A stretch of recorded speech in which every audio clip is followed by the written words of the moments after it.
5 സംസ്ഥാനങ്ങളിലേക്കുള്ള നിയമസഭാ തിരഞ്ഞെടുപ്പിന് കാഹളം മുഴങ്ങുമ്പോൾ തിരഞ്ഞെടുപ്പ് കമ്മീഷൻ ഈ സംസ്ഥാനങ്ങളിലെ നിയമസഭാ തിരഞ്ഞെടുപ്പ് ഡേറ്റും വോട്ടെണ്ണൽ ദിനവുമെല്ലാം തന്നെ പ്രഖ്യാപിക്കുമ്പോൾ ഈ സംസ്ഥാനങ്ങളിൽ ഇലക്ഷൻ ചൂടേറുകയാണ് എന്നുള്ള കാര്യത്തിൽ തർക്കമില്ല.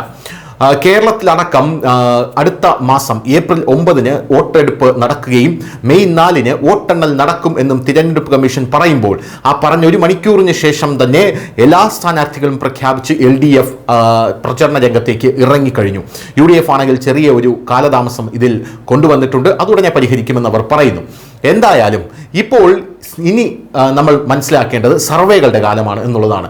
ഈ സംസ്ഥാനങ്ങളിൽ ആര് വിജയിക്കും എന്നുള്ളത് ഈ സർവേ ഫലങ്ങൾ തിരഞ്ഞെടുപ്പിന് മുമ്പ്, അതായത് വോട്ടെടുപ്പിന് മുമ്പ് ഈ സർവേ ഫലങ്ങൾ നമ്മോട് പറയും.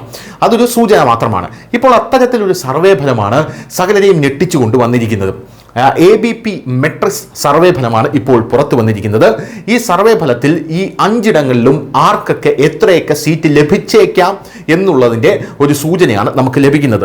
ഈ സർവേ ഫലം പ്രകാരം നോക്കുകയാണെങ്കിൽ ഈ 5 സംസ്ഥാനങ്ങളിലും കാര്യങ്ങൾ വളരെയധികം ഈസി അല്ല ഒരു പാർട്ടിക്കും എന്ന് നമുക്ക് കൃത്യമായി മനസ്സിലാകും.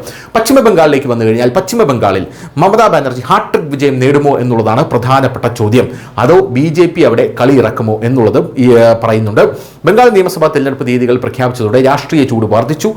അതേസമയം ഇപ്പോൾ ഈ സർവേ പ്രകാരം ബംഗാളിൽ അധികാരത്തിലേക്കുള്ള താക്കോൽ ആരായിരിക്കുമെന്നതിനെക്കുറിച്ച് വലിയ സൂചനയാണ് പുറത്തു വരുന്നത്. ഭൂരിപക്ഷം മമതാ ബാനർജിക്ക് അനുകൂലമാണോ എന്നുള്ളതാണ് ഈ സർവേ സൂചിപ്പിക്കുന്നത്. അഭിപ്രായ സർവേ ഡാറ്റ പ്രകാരം പശ്ചിമ ബംഗാളിൽ മമതാ ബാനർജിയുടെ തൃണമൂൽ കോൺഗ്രസ് വീണ്ടും സർക്കാർ രൂപീകരിക്കും എന്നാണ് പ്രതീക്ഷിക്കുന്നത്. പക്ഷേ അവിടെ ഒരു ട്വിസ്റ്റ് ഉണ്ട്. അതായത് BJP 64 സീറ്റിൽ നിന്നും 115 സീറ്റിലേക്ക് വരും എന്നാണ് പറഞ്ഞിരിക്കുന്നത്. 115 സീറ്റിലേക്ക് BJP വരുമ്പോൾ മമതാ ബാനർജി 150 സീറ്റിലേക്ക് ചുരുങ്ങും എന്നും കൃത്യമായി സർവേ ഫലം പറയുന്നുണ്ട്. 115 സീറ്റിലേക്ക് BJP വന്നു കഴിഞ്ഞാൽ BJPക്ക് അവിടെ അധികാരം പിടിക്കാൻ സാധിക്കുമെന്നുള്ളതാണ് പ്രധാനപ്പെട്ട കാര്യം. ഒരു സീറ്റിൽ നിന്ന് BJP അധികാരം പിടിച്ച സംസ്ഥാനങ്ങൾ നമ്മുടെ രാജ്യത്തുണ്ട് എന്ന് മനസ്സിലാക്കുക. അപ്പോൾ അത് പ്രധാനപ്പെട്ട ഒരു കാര്യമാണ്. ഇനി തമിഴ്നാട്ടിലേക്ക് വന്നു കഴിഞ്ഞാൽ സത്യം പറഞ്ഞാൽ സ്റ്റാലിൻ സർക്കാരിൻ്റെ നെഞ്ചിടിക്കുന്ന സർവേ ഫലമാണ് തമിഴ്നാട്ടിൽ നിന്നും പുറത്തു വരുന്നത്. സ്റ്റാലിൻ സർക്കാരിൻ്റെ നെഞ്ചിടിക്കുന്നു എന്ന് പറയുമ്പോൾ അതിൽ കാര്യമുണ്ട്. കാരണം ഇത്തവണ സ്റ്റാലിൻ സർക്കാർ വീഴും, ഇനി അധികാരത്തിലേറില്ല എന്നാണ് സർവേ പ്രകാരം ഇപ്പോൾ നമുക്ക് മനസ്സിലാക്കാൻ സാധിക്കുന്നത്. ഏറ്റവും പ്രധാനപ്പെട്ടതായി വിജയുടെ TVK 6 സീറ്റ് നേടും എന്നാണ് സർവേ ഫലങ്ങൾ സൂചിപ്പിക്കുന്നത്. തമിഴ്നാട്ടിലേക്ക് വന്നു കഴിഞ്ഞാൽ യഥാർത്ഥത്തിൽ ഈ സർവേ ഫലം പറയുന്നത് തമിഴ്നാട്ടിൽ ഇപ്പോൾ ഒരു തെരഞ്ഞെടുപ്പ് നടന്നു കഴിഞ്ഞാൽ BJP AIADMK ഇനി TVK കൂടെ ഉണ്ടെങ്കിൽ ആ സഖ്യം ഇപ്പോൾ അധികാരത്തിലേറാൻ സാധ്യതയുണ്ട് എന്നുള്ളതാണ്. AIADMK ഇനി വീഴും എന്നാണ് കൃത്യമായി പറയുന്നത്.